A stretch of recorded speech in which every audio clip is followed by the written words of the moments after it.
Hi everyone and welcome to Jab and Move with your host Stephen, and I can't believe it. It has been done. It's officially signed. Eubank versus Benn is going to happen. We were here 2 years ago, just over 2 years ago, and it all went to shit. So what do we think is going to happen now? Do we think this is going to be the fight that we all want to see, or is it a joke? Please let me know, guys. Put your comments in below and let me know what you think is going to happen with this, and is it a fight we really want to see?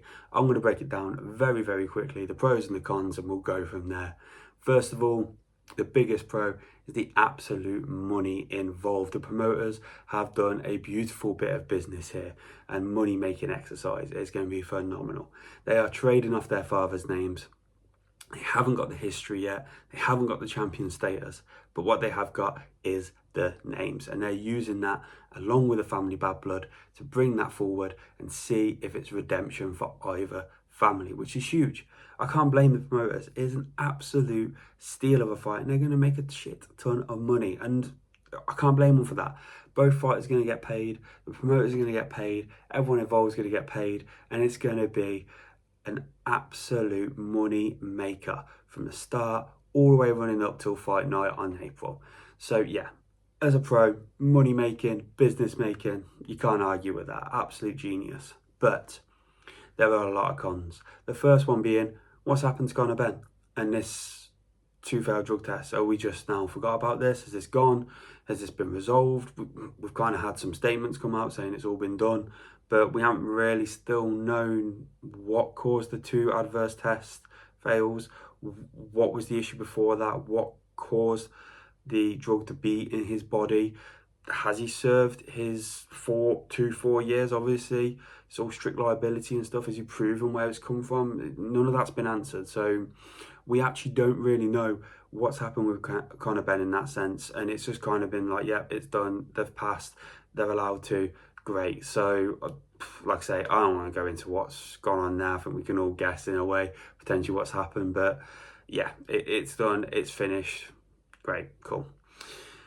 The big thing for me, though, is the two fighters themselves.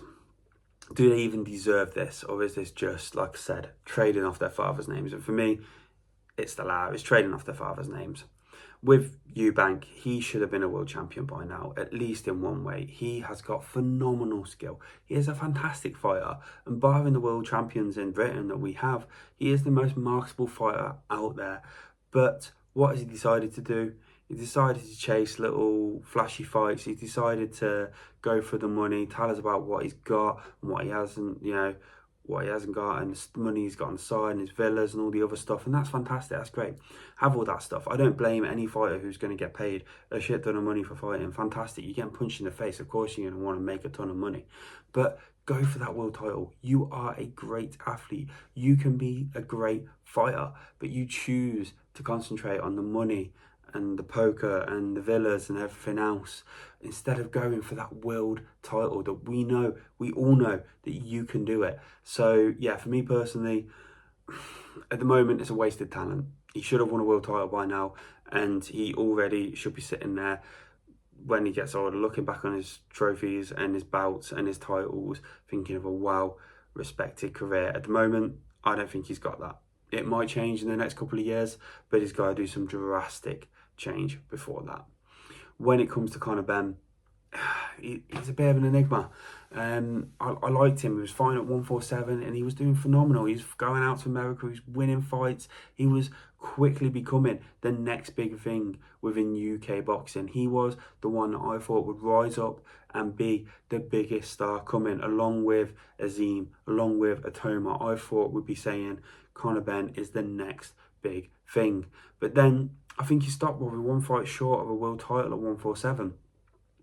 And he decided to chase the fight with Eubank when they both at that point still hadn't proven themselves. Now, yeah, great, it's for the money, but again, everything that's come from that, 2.5 years now down the drain, all of the messing about between the two of them, and him just messing about, not being in the gym, the inactivity, has just caused so many issues.